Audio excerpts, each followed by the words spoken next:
Hoy el acto es muy especial para nosotros, porque aunque está organizado por la Federación de Periodistas Deportivos de Andalucía, que la verdad es que la federación está teniendo un empuje y una fuerza tremenda, bien, organizado por esa federación, pero claro, es un acto en donde, bueno, pues de alguna forma se glosa la historia y la personalidad de alguien que para nosotros pues constituye todo un símbolo.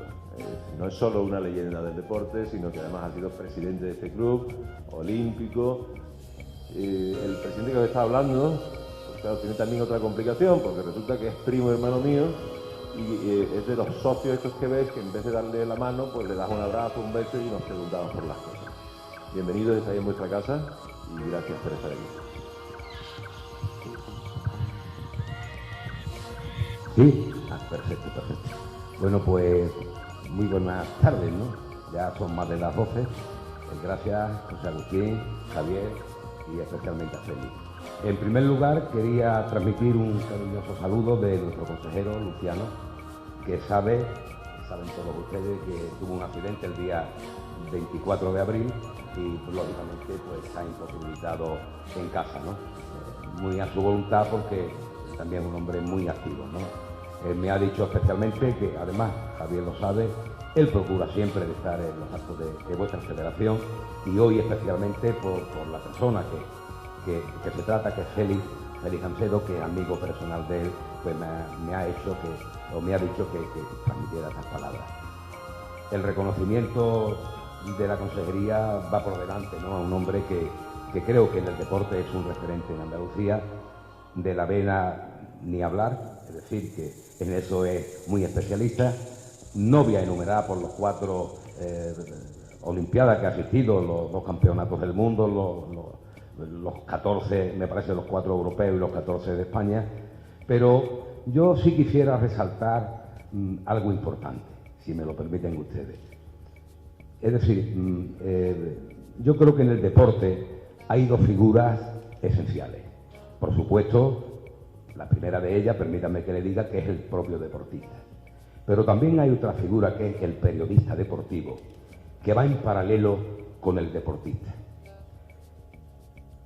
Todas las hazañas que a través del esfuerzo ha hecho Félix durante su dilatada vida deportiva, si no hubiese estado el mundo deportivo, los periodistas, un deportista al lado, se podría haber conocido quizás menos y quizás hubiese tenido menos reconocimiento.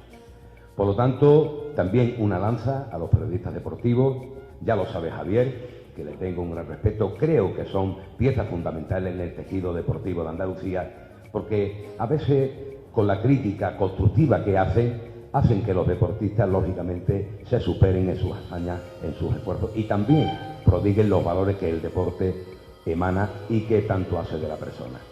Por lo tanto, muchas gracias, estoy aquí en representación de la Junta y decirle a Félix que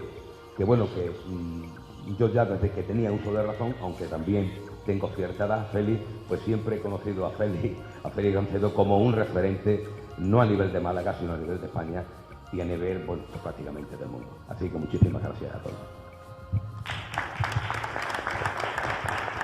¿Quieres comentar algo ahora o ya lo dejamos? Bueno, pues yo quería, por supuesto, dar las gracias al Club Mediterráneo por la acogida que hemos tenido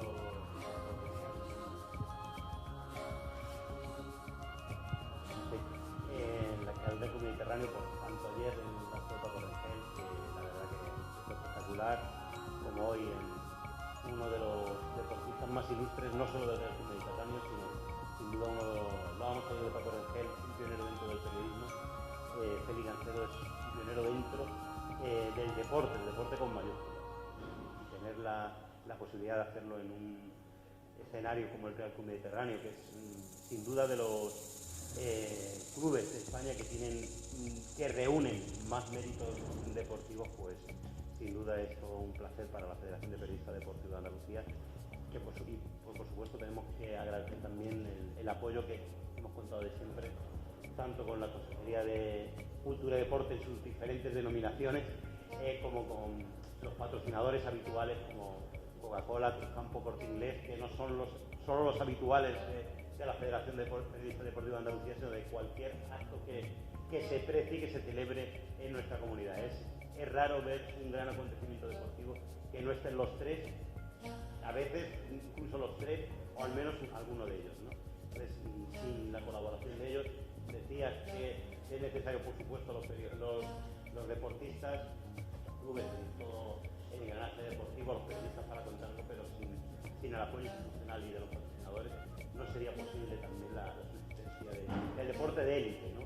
Incluso ya estamos llegando también al deporte amateur, que son incluso muchas pruebas en las que participan. Bueno, yo quiero comentaros también cómo es el funcionamiento de esta actividad en la 11ª edición de Deportista y su memoria. Bueno, por aquí han pasado pues, bueno, 2 veces oro olímpico Teresa Saben, regatista de este Mediterráneo, Nacho Rodríguez, que no pudo estar con nosotros ayer, al igual que Javier Granados, que estaba en Cádiz presentando esa nueva ley del deporte andaluz, que están presentando en distintas provincias, sobre todo en Córdoba y en Jaén, están itinerantes, presentándola por toda Andalucía.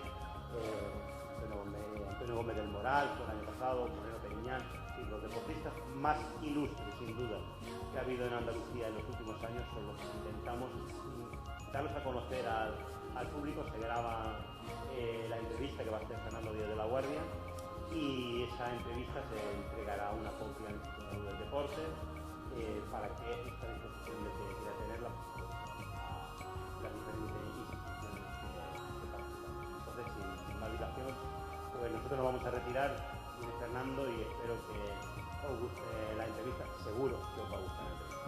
Creo que sí.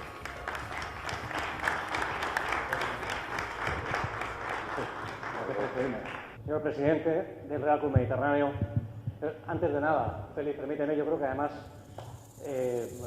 lo vas a compartir conmigo este mensaje, señor director general de Deportes, maestro Javier Bermejo, autoridades, señoras, señores, amigos de los medios de comunicación, colegas. Efectivamente, espero que esté a la altura de lo que se espera y, si se puede, medianamente de lo que merece la personalidad que hoy nos acompaña y que es protagonista. Quería decir que al llegar al club me ha impactado el cariño, el amor que tenéis por lo que hacéis. Y se nota nada más entrar. Yo llegué hace un rato cuando prácticamente no había nadie y me encuentro la historia en la puerta, el palmarés, el recuerdo. Digo, aquí la gente valora lo que tiene y lo que se ha conseguido, no olvida, ¿no? Y eso yo creo que para las generaciones venideras es muy importante, ¿no? Es decir, oye, lo que tú puedas hacer es importantísimo, pero recuerda todo lo que se ha conseguido para que tú lo puedas hacer. Creo que sois un ejemplo y tuve la oportunidad de preparar la semblanza en la entrega del premio de la Asociación de la Federación de Periodistas Deportivos en el Martín Carpena hace unas semanas.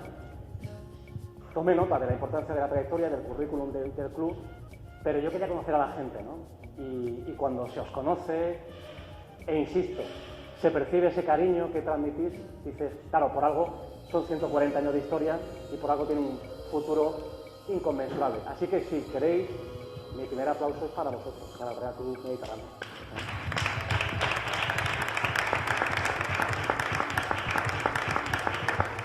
Bueno, es un honor, Félix, es un honor para mí. La mejor historia del deporte nos contempla en la voz de la experiencia, la voz que a mí me transmitió muchísimo y me convenció con su humildad, que me parecía entrañable, dada la categoría de mi interlocutor. Cuando hablé por teléfono con él hace unos años, con motivo de la entrega de otro premio, en este caso la Gala de Écija de la Federación de la Prensa Deportiva, en aquel caso como campeón histórico, ¿no? Yo simplemente al llamarte quería corroborar los datos que conocía y que están al alcance de todos en Internet, ¿no?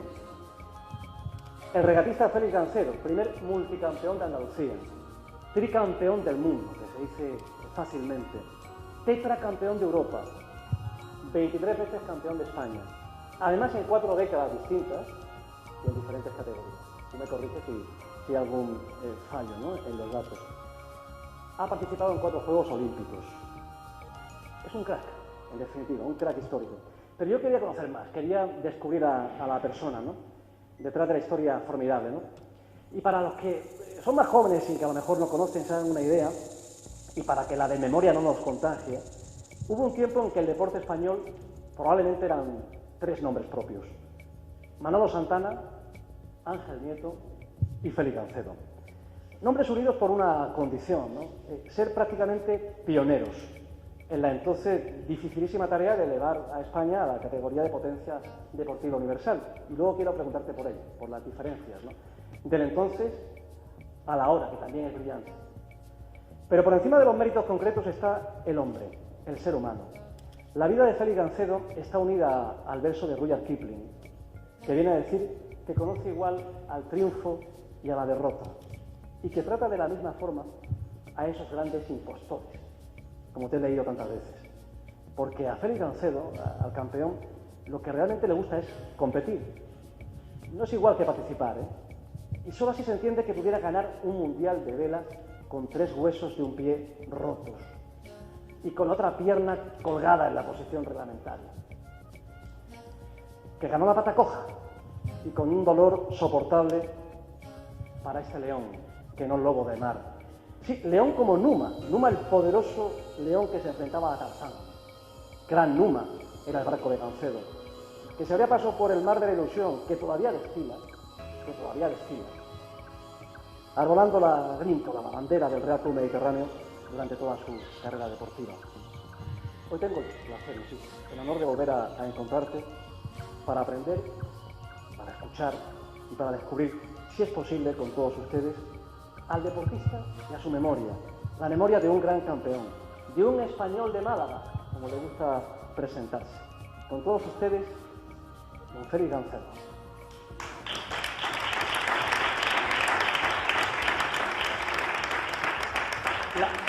La primera pregunta, Félix, para mí es un viaje en el tiempo. ¿Creciste en el Limonar Alto? Si me permite, me siento obligado por supuesto. a dar las gracias, lógicamente, a todos los que estáis aquí. No es la mejor hora para oír a un vejete ya algo carca, o muy carca, con lo cual, pues bueno, yo lo agradezco de verdad. Decía, ¿creciste en el Limonar Alto? Díselo al micrófono para que nos escuche. Sí, en el Limonar Alto, Miramar Alto. En el Miramar Alto. ¿Y cómo era la Málaga de tu infancia? Pues era una provincia pacífica, con ciertas ilusiones perdidas a través de los años por aquella etapa industrial que tuvimos en el siglo XIX. Bueno, muy invadida, digamos, por apellidos ilustres, que fueron apellidos de Francia, de Suiza, de Holanda, de Italia. Y bueno, esos fueron quizás nuestros próceres, fueron nuestros mayores. Había 2 zonas en Málaga, ¿no? Una era Trinidad-Prechel, digamos, y el barrio de la Victoria, por una parte, y por otra estaba la zona del Miramar, Limonar, Bellavista, Caleta. Bueno, había casi 2 divisiones, digamos, étnicas. Y la verdad es que se convivía bien. Entonces yo diría que había un sentido de la apreciación de los valores humanos distinta a los que hoy hay. Entonces yo personalmente, que he tenido la oportunidad de poder comparar, diría que de alguna manera aquel era un país dentro de, si se hubiera considerado una dictadura, era un país más feliz, porque entonces, bueno, cada uno iba viviendo de acuerdo con sus posibilidades. Y no pasaba como ahora, donde el dinero y el poder casi es lo único que prevalece en nuestro país, ¿no? Y eso personalmente yo lo he acusado mucho. ¿Dónde hacen deporte los niños de Málaga en tu infancia? Bueno, yo como deportista, lo que sí tengo el primer recuerdo es haber ido al gimnasio de una calle que ya existe, San Jacinto. Había un gimnasio donde nos duchábamos con un cubo que tenía agujeros, y cuando terminábamos de hacer gimnasia tirábamos una cuerda y nos caía en pleno invierno un chorro de agua totalmente helado, por una parte, y luego posteriormente aquí en el Club Mediterráneo nuestro primer gimnasio eran unas pesas que las pesas no eran de acero, no eran de hierro, eran de cemento. Todo se fue, digamos, mis primeros momentos como regatista, no, como deportista dentro del Club Mediterráneo. Háblame de tus padres, ¿qué te inculcaron? Mi padre me enseñó con su ejemplo. Él no hablaba, sencillamente iba caminando, iba trabajando. Y él no me enseñó nunca con la palabra. Mi madre me enseñó el sentido de la ética y de la estética, del respeto a los mayores. Pero ellos, sobre todo mi padre, me puso a mi disposición desde los 15 a los 22 a 6 instituciones del trabajo. Eran 6 trabajadores impresionantes. Ellos me enseñaron a ser un buen profesional y a ser un buen hombre. Y para ellos tengo mi mejor recuerdo. ¿Te emocionas?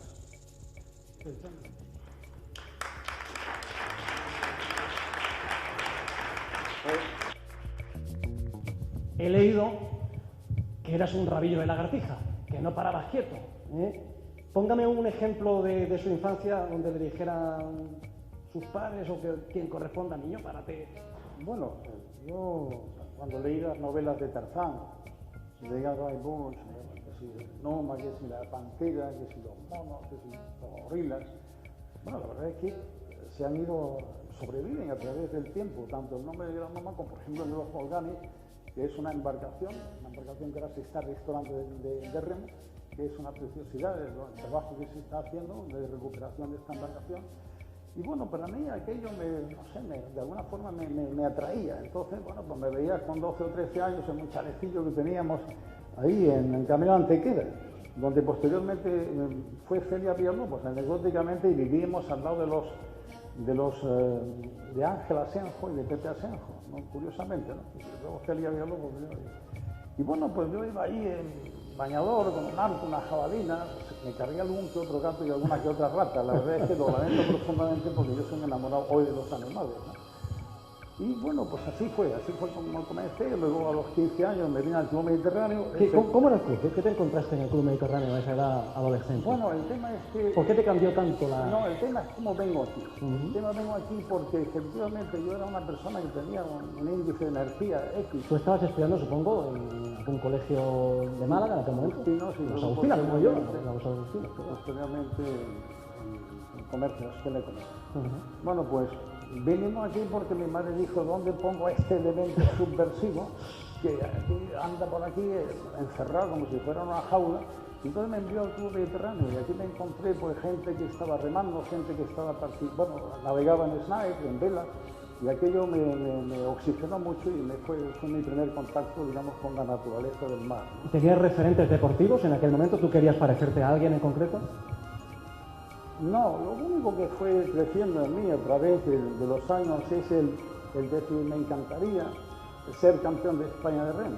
Y eso fue porque, bueno, llevamos muchos años remando y se había alcanzado hasta un subcampeonato, pero nunca un campeonato. Entonces aquí tenemos una figura esencial en el deporte malagueño, que es Alfonso Gay Puellano, que fue nuestro gran maestro, tanto a nivel de casi profesional, podríamos decir, porque éramos muy amateur, pero sobre todo como amigo, ¿no? Y nos falta hoy entre nosotros a un grandísimo amigo, era un amigo en el alma, que era Antonio Rodríguez, hoy su hermano está aquí, que fue quien conmigo consiguió el primer campeonato de España. Yo quiero llegar a ese punto, pero antes quiero hablar de otra figura, Carlos Gómez Raggio, también otro precursor, pionero del deporte náutico en gran medida, padre de nuestro presidente actual.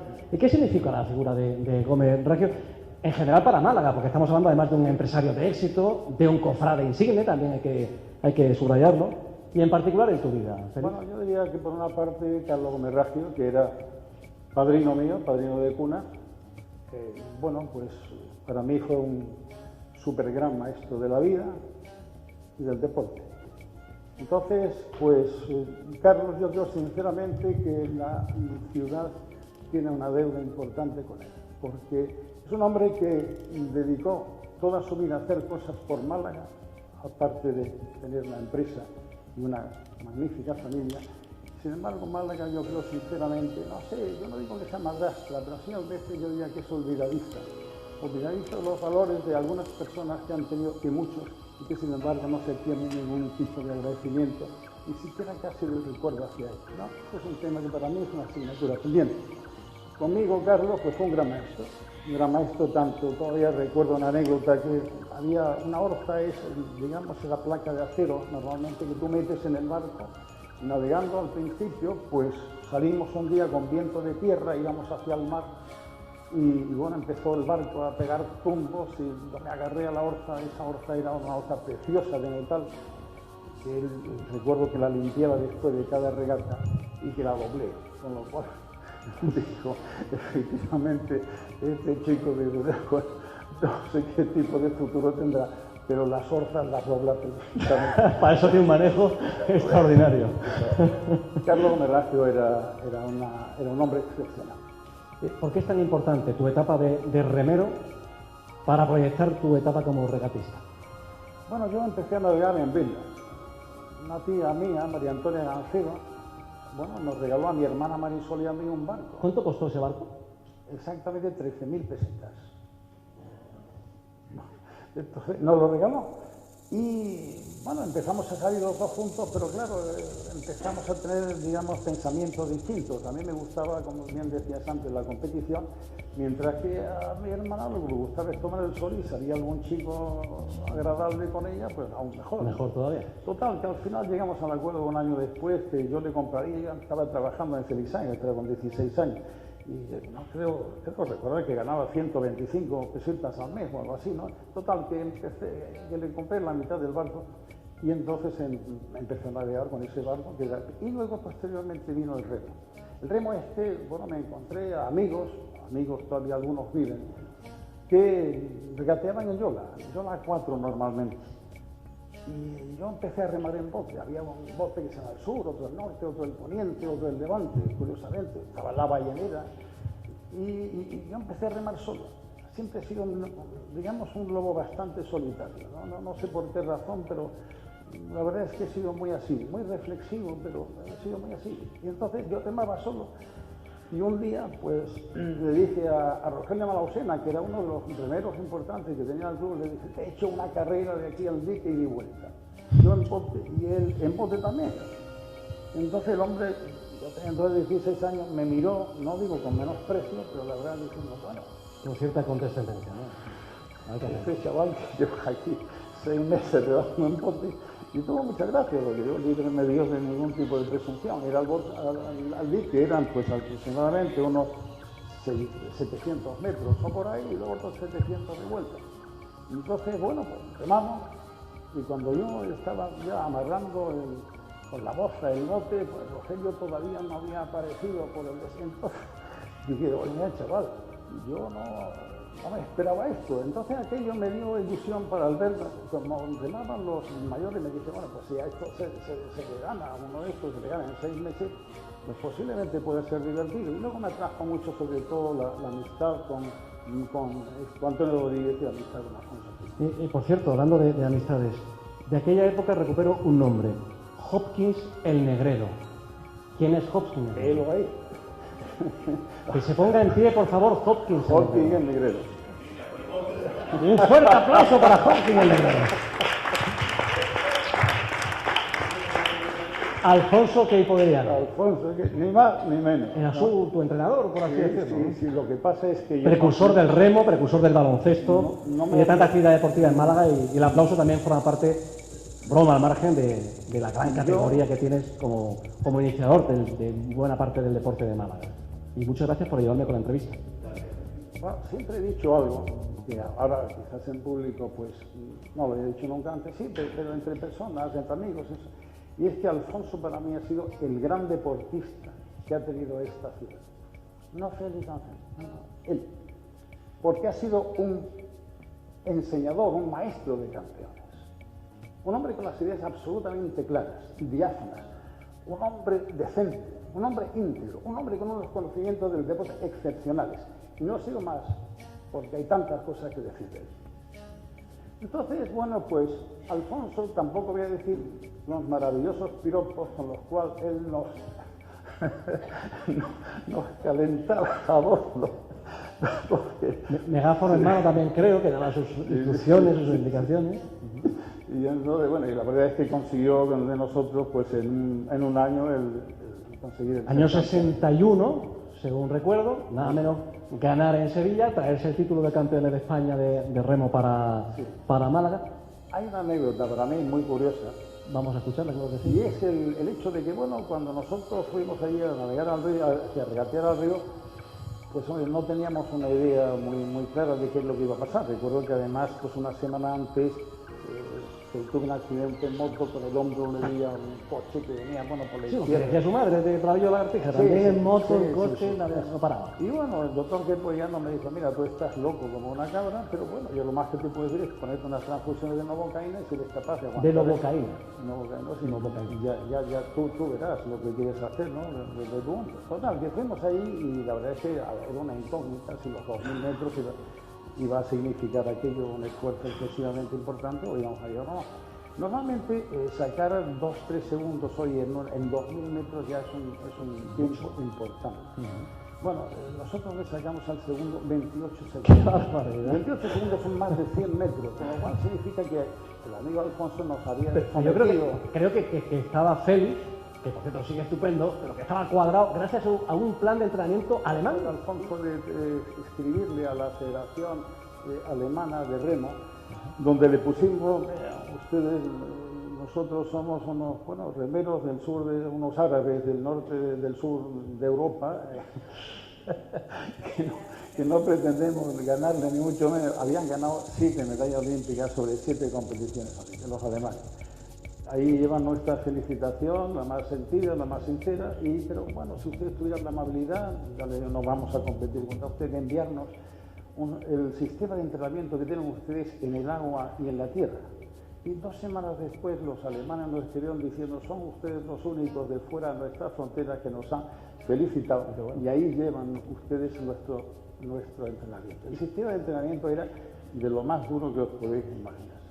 Pero bueno, fue el que seguimos y por eso... Pero ¿por qué era tanto duro? Ponme un ejemplo de... Bueno, pues teníamos, por ejemplo, en tierra teníamos pues 2 veces a la semana que hacer 10.000 metros, luego teníamos sprints de 100 y 500 metros todos los días, luego teníamos pesas, luego teníamos gimnasia sueca que estaba entonces muy al día, luego nos enseñaron unos saltos que le llamamos los saltos alemanes, que eran ponerte en cuclilla, tirabas los brazos hacia arriba, que le tocabas a San Pedro las barbas, en fin, bueno, aquella era impresionante.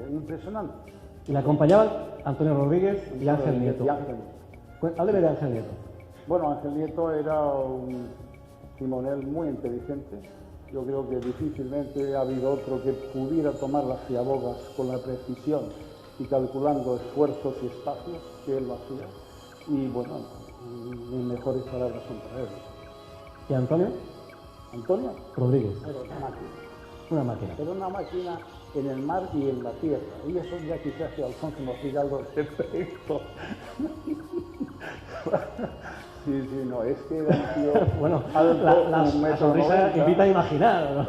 Mi imaginación es relativamente amplia. Es que era un tío alto, guapo, 1,90 m. Oh, que triunfaba también. En cualquier terreno. Tierra adentro, se movía bien. Me cuenta que tiene gran interés por la vida animal. Y me cuenta, no sé si es verdad, que pasó parte de una noche colgado de un árbol intentando emular la capacidad de los simios. ¿Es esto correcto? Absolutamente. Bueno, más que los simios de Tarzán. Pero bueno, igual podía ser un simio, ¿no? No, sí, yo soy enamorado de los animales, ¿no? Sigo aquello que dice Mahatma Gandhi, de que un país que se precia de tener calidad moral es según trata a sus animales, ¿no? Me encantan los perros, soy enamorado de los perros. Y de los pájaros, que creo que tienen unas pajareras extraordinarias. En general soy enamorado de los animales. Sí. Pero cuénteme, me agrada el mensaje, pero ¿cómo se le ocurre estar medianoche colgado en un árbol? ¿Qué esperaba de esa experiencia? Yo creo que son una de las locuras de la juventud, ¿no? Es decir, bueno, pues si he leído esto en este libro, voy a ver si esto lo puedo hacer yo. No sé, menos mal que nada más que fue tirarme del árbol, ¿no? Y lo tirarse por la liana, que a lo mejor no existía.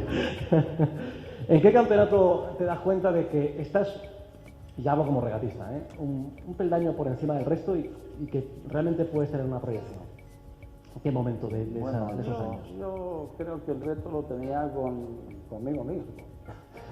Un poco así, es decir, sí, sobre todo hay una anécdota que no la conocerás, en el año 64, ya navegando a vela. Año olímpico, por otra parte. Año olímpico. En el que debutas. Sí. representando a España en los Juegos de Tokio. Entonces, en Whitstable, que es un pueblito que está al sur de Londres, a unos 40 kilómetros, pues bueno, ahí se celebró el Campeonato de Europa de esta embarcación olímpica que se llama Flying Dutchman, el holandés volador, era preciosa. Y entonces allí en ese momento tenían unas mareas muy altas, entonces había una distancia entre 7 y 9 metros, con lo cual cuando tú ibas con el carrito y el barco encima, que pesaba 170 kilos entre fango y piedra, pues tenías que andar lo menos 50, 60, 80 metros, dependiendo de la marea donde esté, para poner el carrito en la mar. Entonces había que andar de nuevo. Pues sí, yo me quedaba con el barco, o el buque de Gonzalo Fernández de Córdoba se quedaba con ¿Cuánto pesaba, me ha dicho?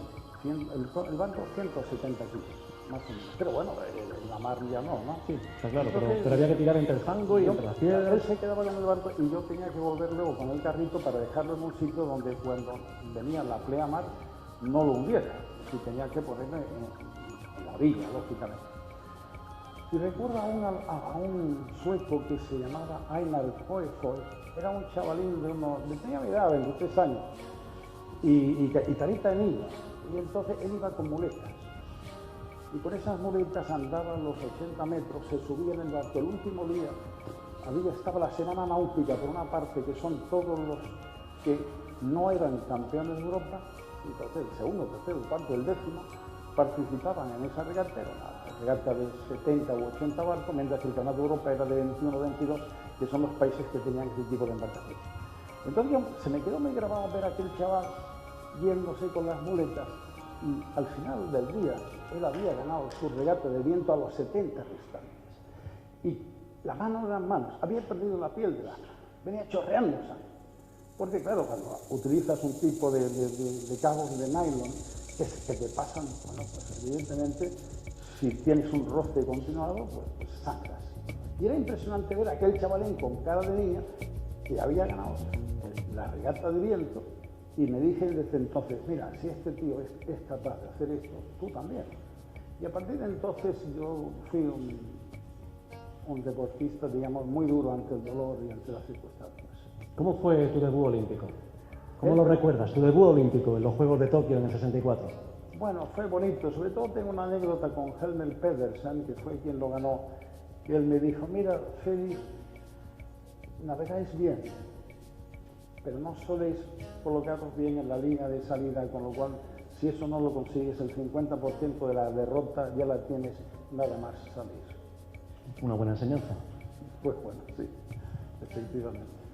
En el 68 vuelves a intentarlo. En el 68 nos metimos en Acapulco. En Acapulco tengo anécdotas preciosas.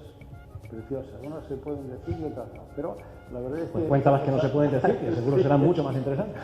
Sí. Y es que, bueno, navegamos.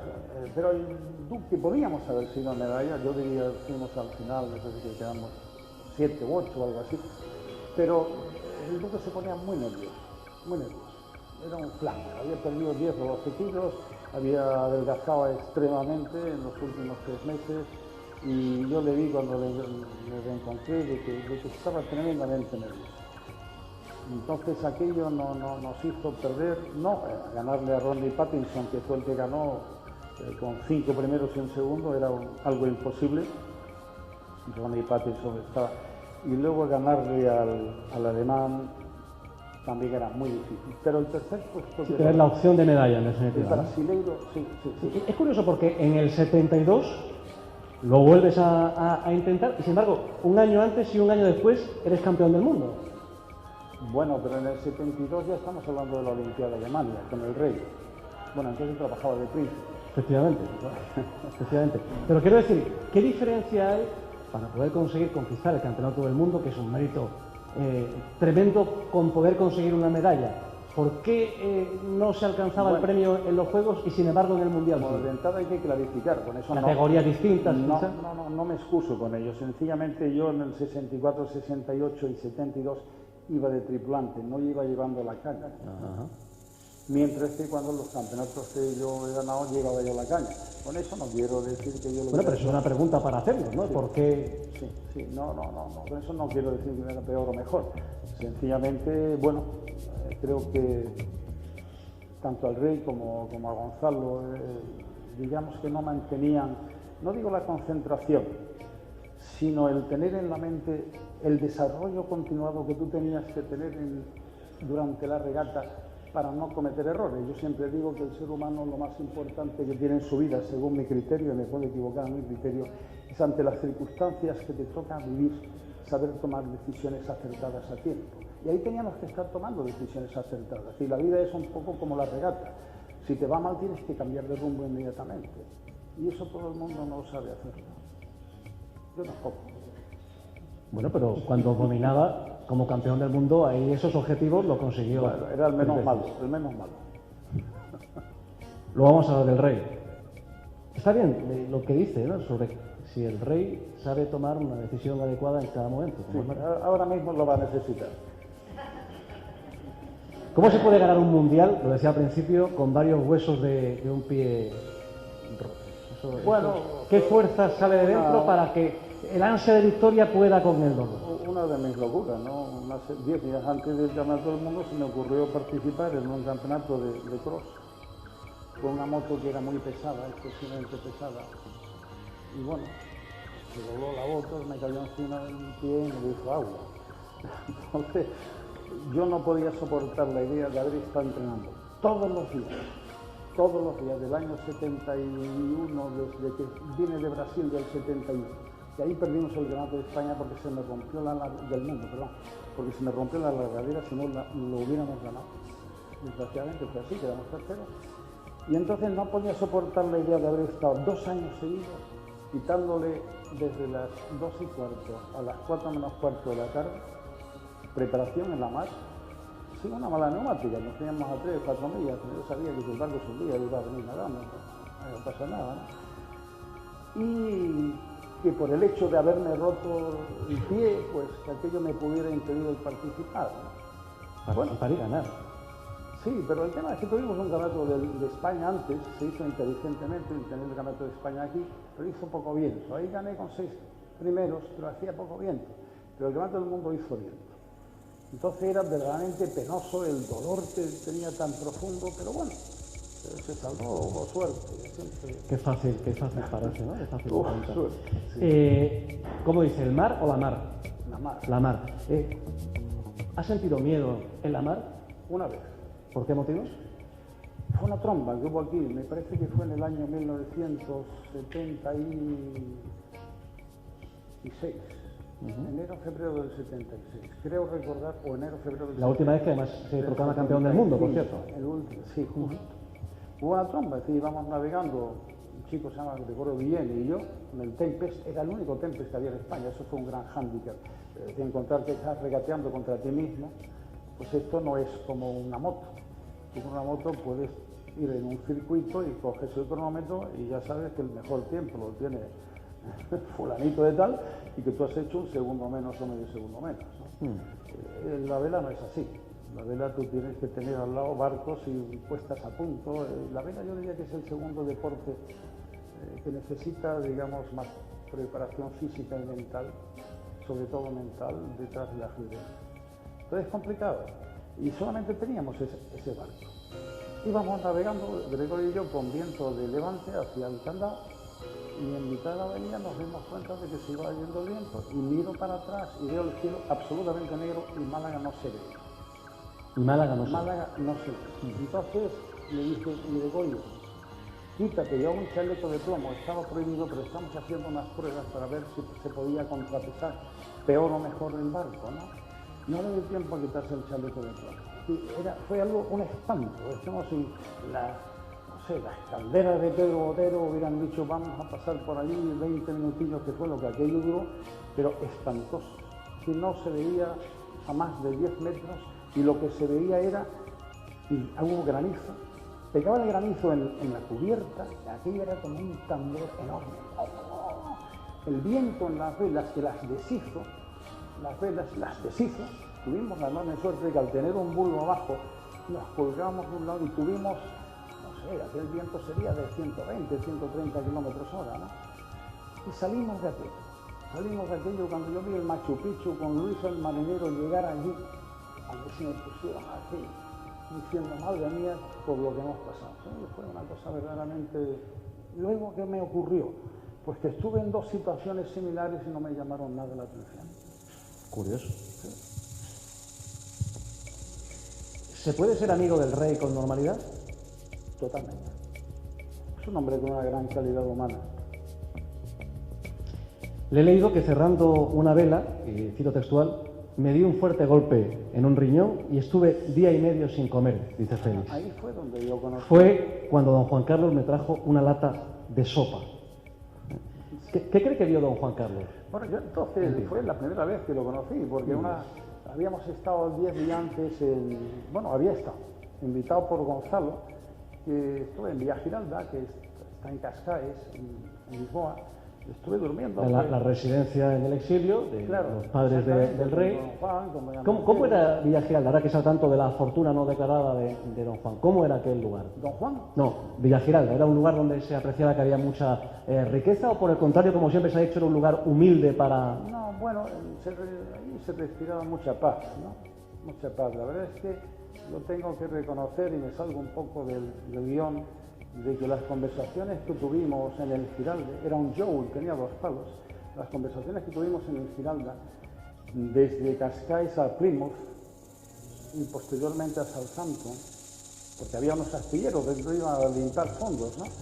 Y las conversaciones de Ángel Riveras de la Portilla y don Juan han sido las conversaciones más preciosas y entusiasmantes que he oído en mi vida. Yo me ponía a su lado, tenía entonces 24 años, me ponía a su lado oyendo. Y la verdad es que aprendí mucho con ellos, ¿no? Y estuve una semana durmiendo ahí en Villa Giralda, ahí se respiraba mucha paz, mucha tranquilidad. Y ahí fue donde conocí a doña Pilar, porque a Juan Carlos luego lo conocí posteriormente ahí en la isla de White, ¿no? Que es de donde salen los veleros en la Fastnet Race, que es la regata más importante de cruceros que se realiza en Europa cada 2 años, ¿no? Y ahí fue donde yo conocí a... Cuando compartían embarcación, también le he leído que había categoría ducal, categoría real y categoría plebeya. Duque era Gonzalo Fernández de Córdoba, duque de Arión. Yo intentaba ser un digno, ¿Había jerarquía un digno representante del pueblo? ¿Había jerarquía o eran todos iguales en la mar? No, en la mar era aquello muy curioso. No se puede decir totalmente las frases que pronunciábamos, pero era cuando estamos teniendo éxito en las maniobras y en la velocidad. Entonces nos hablamos en francés, unas cuantas frases. Cuando queríamos hablar seriamente nos hablábamos en inglés. Cuando ya estábamos, en perdón la frase, cabreados, hablamos en castellano o español.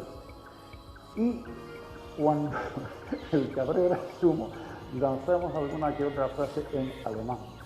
Entonces, que sonaban los tacos mucho más fuertes, claro, en alemán suena peor. Sí. Qué bueno. Eso fue así. ¿Cree que puede, por la relación que tiene con él y por lo que lo conoce el jefe del Estado, el entonces príncipe de Asturias, enderezar la imagen pública de la corona y, como parece, según es su intención en las últimas noticias, tiene capacidad para enderezar el rumbo del país desde su posición? Mi opinión personal, y eso pues no puedo decir lo que yo pienso realmente porque va a salir en el medio informativo y me parecería una descortesía hacia él. Pero a mí me gustaría ver tan pronto como posible la imagen del príncipe como jefe de Estado y me gustaría ver la imagen de mi mismo Juan Carlos disfrutando un poco de los muchos años que le quedan de vida. Según me contó Gonzalo, en una ocasión llamó por teléfono aquí al Real Club Mediterráneo, don Juan Carlos, ¿y qué fue lo que pasó? Era un homenaje que también le tributaban a Félix Gancelo. ¿Cuándo fue? El año no lo recuerdo, por el Campeonato del Mundo. Pero en todo caso la anécdota es la siguiente, y es que él pidió con urgencia hablar contigo, que no tenía que haber ningún intermediario. Por cierto, quiero leerte y que escuchen todos. Es no sé si lo veis, de lejos difícilmente, ahora lo pasaré, pero bueno, os digo, es una especie de correo electrónico, teletipo de la Casa Real. El jefe de la Casa es Su Majestad el Rey, es quien... y la firma es de Rafael Espotorno. Estimado amigo, señor don José Agustín Gómez Raggio, presidente del Real Club Mediterráneo, me complace acusar recibo de su carta del pasado día 4 y del homenaje a don Félix Gancedo que se tiene previsto realizar en el Real Club por parte de la Federación de Periodistas Deportivos de Andalucía. Su Majestad, el Rey, le encarga que en su nombre le envíe un cordial saludo con su felicitación para don Félix Gancedo por el merecido homenaje que le van a tributar. Que es el mensaje que quería compartir con todos vosotros.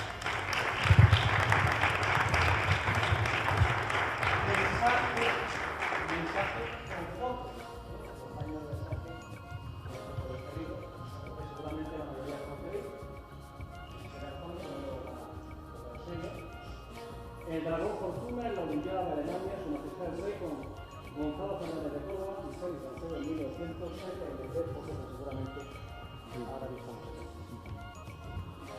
Bueno, pues ahí queda también tu opinión y me agrada que se ha dado el titular, la valentía a la hora de expresar en público lo que consideras de tu amigo, por otra parte, que es el actual jefe del Estado español.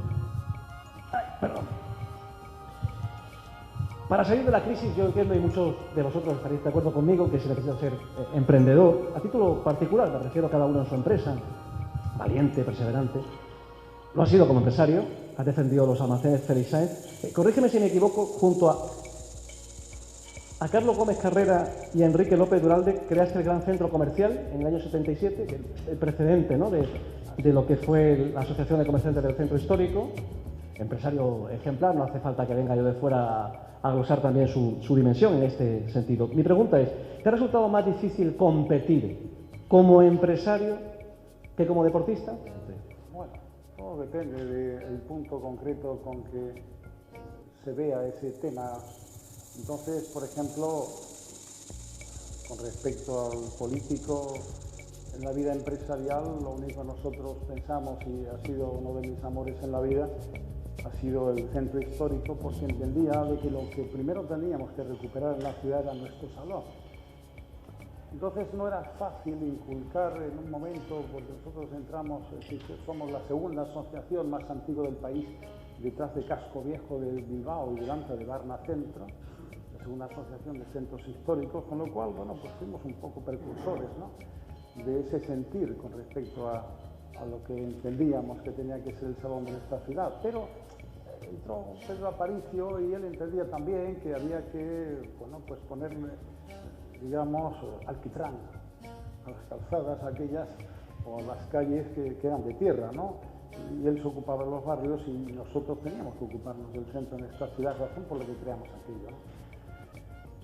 El sentir del político, bueno, pues todo depende no solamente de la calidad profesional, de la calidad humana. ¿Qué has encontrado políticos que sí la tendrían? Sino de la sensibilización y cultura que pudiera tener ese político. Que yo tenía la enorme suerte de haber viajado, como quien dice, por más de media Europa, de haber visto ciudades preciosas donde había un cuidado esencialmente lo que era, pues eso, el salón de tu casa, ¿no? Pero aquello no fue fácil de inculcarlo al político. Años después, en el año 91, yo tuve la oportunidad de ser uno de los 1000 expertos, entre comillas, que estuvimos trabajando en el primer plan estratégico de la ciudad de Málaga, donde pues recuerdo que de los 273 proyectos que tenía Málaga en ese primer plan estratégico, pues los 2 que salieron primeros fueron 2 que nosotros desde el centro histórico estamos apoyando mucho, que era primero el plan del puerto, pero bueno, la obra del puerto ya se sabe desde siempre que iban a tardar, desde tardan más que la obra del puerto, y luego el centro histórico, que sí es cierto que hemos tenido últimamente un alcalde sensible, entendido, culto, que ha seguido casi al pie de la letra un proyecto que tuvo en sus manos, y no digo quién se lo dio, que se llamaba el Río del Centro Histórico, donde esencialmente venía algo que no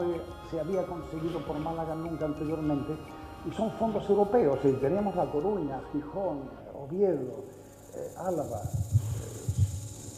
Bilbao, Zaragoza, Valencia, que estaban consiguiendo muchos millones de euros para sus ciudades, y Málaga ni se enteraba, porque estamos en nuestras cosas. Y claro, nuestras cosas pues no eran las cosas que tenían que ser, ¿no? Entonces aquello además suscitaba lamentablemente más envidias que no reconocimiento o admiración, con lo cual uno se veía que queriendo sin querer te estaban poniendo un poco piedras en el camino, ¿no?, en vez de quitártelas. Bueno, eso fue un poco el caminar a través de la historia. Y andando el tiempo, ¿cuál es tu receta para salir de la crisis y para que exista así la sinergia pues entre esto sí, trabajadores, empresarios, la política? Esto sí que lo puedo decir limpiamente. Yo, si fuera presidente del gobierno, evidentemente no serviría, porque una vez le dije a Paco Latorre en el año 81, y esto sí que también lo puedo comentar, lo invité me quiero almorzar contigo, Félix, fue en el año 81, y le dije, hombre, vente aquí a Félix Sáenz porque yo estoy muy atareado, encantado. Él venía de AP, él no comulgaba mucho con Manolo Fraga, no con las ideas, era quizás mucho más vanguardista Paco, y él entendía de que había que tener una evolución política dentro de nuestra sociedad, y Manolo Fraga pues era, con razón o sin razón, ¿no? Y entonces me vino y me ofreció y me dijo, ¿qué te parece, Félix, si creamos una candidatura independiente de Málaga? Tú te presentas alcalde y yo voy contigo de primer teniente alcalde. Y dije, Paco, perdóname, pero es que yo, no solamente por el trabajo que tengo, yo estaba metido entonces en la Confederación Empresarial Malagueña, en la Confederación Empresarial Andaluza, en el Centro Histórico, en la Confederación Empresarial Textil, en el Consejo de Comercio de la COE, que creamos 6 españoles de distintos sitios del país. Y dice, yo es que no solamente no tengo tiempo, sino es que yo no sirvo para ser político. Me dice, ¿por qué? Y dice, porque yo no sé mentir. No sé mentir. Mi abuelo, y aquí José Agustín le conté esa anécdota una vez. Yo tenía 12 años, mi abuelo me llamaba ciudadano, tenía 28 nietos, entonces se estilaba mucho eso. Y me dice, ciudadano, te voy a enseñar lo que es ser un hombre. Y le dije, dime, abuelito. Y pues mira, un hombre es un hombre y su palabra, y que no cumple su palabra es un desecho humano. Y aquello se me quedó. Y con lo cual yo me dije, chaval, no mientas nunca porque entonces te estás convirtiendo en un desecho humano. Entonces, volviendo al tema de nuestro país, no me quiero enrollar. Bueno, yo veo una cosa que es la que lo haría, y es de entrada ser humildes con todos.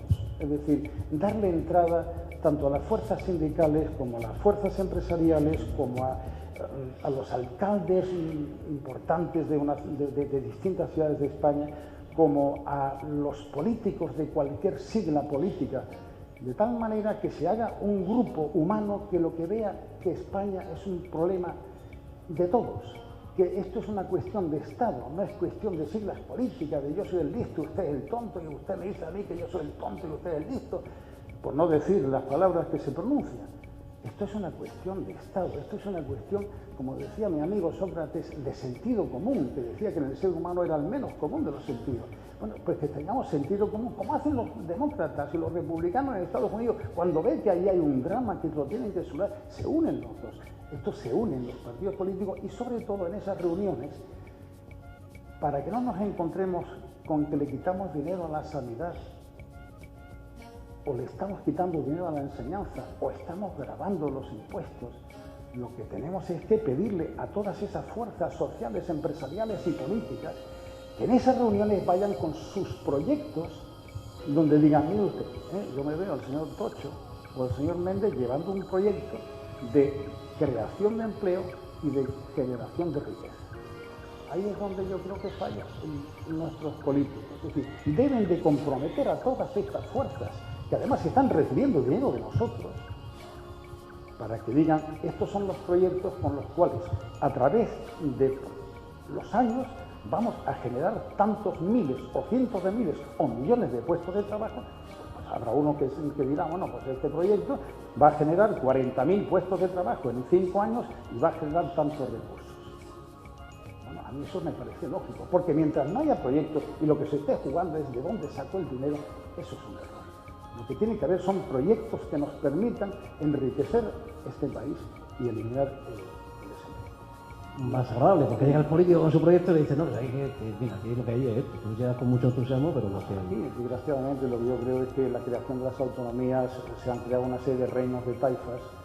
Que no me quiero ir de la mar, Félix, pero lo que sí quiero subrayar es que hace un momento me ha dicho, yo ya estoy de retirada. Madre mía, retirada, pues es un eslogan político y es un hombre de sociedad y de su público. Que te veo en forma, es lo que quiero decir. No, hay un tema, y es que yo no tengo siglas políticas, ni sé lo que es ser de derecha ni de izquierda. Hoy, en el año 2003, yo no tengo siglas políticas, no tengo colores, no tengo direcciones. Yo, como me decías antes, yo soy Un español de Málaga, un españolillo de Málaga. Que le gusta, un españolillo de Málaga le gusta aislarse después de tanto jaleo y tanta intensidad en el mar. ¿Sigues navegando solo a mediodía?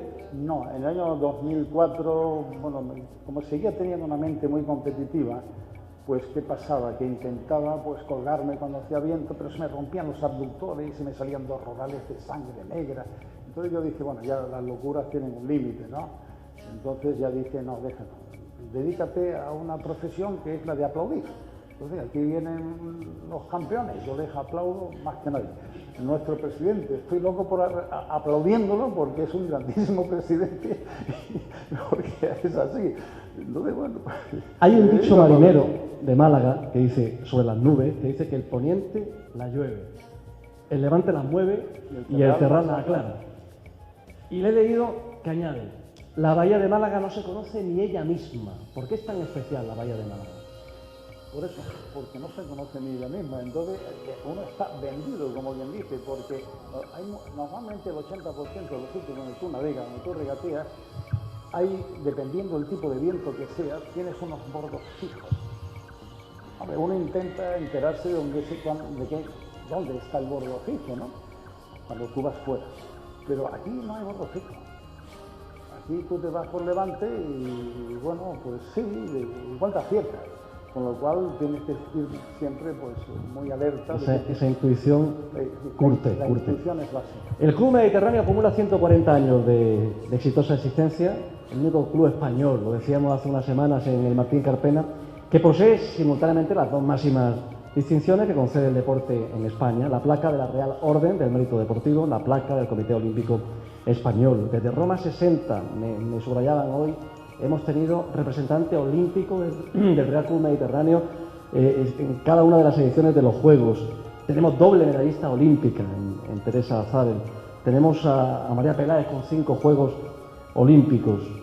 En fin, que es un club extraordinario, se mire como se mire, del que también fuiste presidente durante unos cuantos años, en la década de los 90. Actualmente presides exactamente el presidente de los socios consejeros. ¿Es tu cargo? Sí. No sé si sabemos aconsejar, pero... Bueno, seguro que sí. ¿Cómo es el futuro, para alguien que no ha vivido todo en el deporte y en la historia de este club en gran medida, cómo es el futuro del Real Club Mediterráneo? ¿Cómo va a ser ese mañana? El futuro deportivo, el futuro económico... El futuro en general del concepto del club. El económico me temo que siempre será importante. Precisamente, yo creo que muy acertadamente, hace un par de días tuvimos arriba una reunión con 25 personas bastante instruidas, porque existe en este momento una situación de incógnita latente, porque una cosa es la buena voluntad y los buenos proyectos y otras cosas pueden ser las realidades con las que nos podemos encontrar. Yo creo que la sensatez sobre todo va a prevalecer por encima de todo, pero la sensatez exige, según mi criterio, y me puedo equivocar en él, el que, no gastemos lo que no tenemos. Y claro, si no gastamos lo que no tenemos, pues digamos la construcción del edificio en la dársena pues se va a ralentizar, lo que seguro que nuestra actual Junta Directiva, nuestra magnífica Junta Directiva actual, pues podría pensar como proyectos a corto o medio plazo, aunque acabe su legislatura a final de año, ojalá que no acabe, que acabe pero que no acabe. Y bueno, pues ¿qué ocurre? Pues que se encuentran en una situación verdaderamente delicada para poder potenciar los deportes náuticos, que es la esencia y la base del nacimiento y de la vida de este club, ¿no? Entonces, bueno, se los tendrán que buscar de alguna manera, pero no es fácil, tal como está la situación económica. Y en esa situación, ¿qué le podemos aconsejar a los chavales que empiezan en el deporte náutico, que quieren ser figuras, por ejemplo, como regatistas? ¿Qué se le puede decir? Bueno, ¿hay esperanza para ellos? Sí, hay esperanza. La esperanza es lo último que debemos de perder en la vida, ¿no? Hay esperanza. Tenemos que creer nosotros mismos, antes de nada, pero también tenemos que ser sensatos y darnos cuenta de nuestra capacidad de actuación y de nuestra capacidad económica y de nuestros conocimientos, utilizando siempre a los amigos, porque los amigos son necesarios en la vida, no solamente es una afición, sino que se convierte luego en devoción. Y bueno, pues a ver si entre todos metemos el hombro a nuestros chavales, hombre, a los que estén hay que... Es que siempre yo, por ejemplo, recuerdo que cuando antes me hacía un poco vocal de vela y eso le preguntaba al chaval, oye, ¿tú qué quieres ser? ¿Campeón de Málaga, de Andalucía, de España, de Europa, del mundo o campeón olímpico? Porque dependiendo de lo que quieras ser, vas a tener que dedicarle X horas y si es un tema que cuesta dinero, pedirle a tu padre que afloje el bolsillo. Entonces, claro, eso no está al alcance de cualquiera. Hay deportes que valen mucho menos que otros. La vela, pues, quieras que no... O sea, vale... que el chaval tiene que convencer, estar convencido hoy y convencer a quien le pueda ayudar. Yo siempre digo que lo más importante en cualquier situación que el ser humano se encuentre en la vida es cuando se reúne con otros seres humanos, en este caso deportistas, es que se tenga el documento norte aquí, la estrella del norte que te dice yo tengo que crear un buen ambiente 365 días al año. El buen ambiente te genera ilusión y después de la ilusión ya se pueden conseguir muchas cosas. ¿De qué impostor se aprende más? ¿De la victoria o de la derrota? A ver.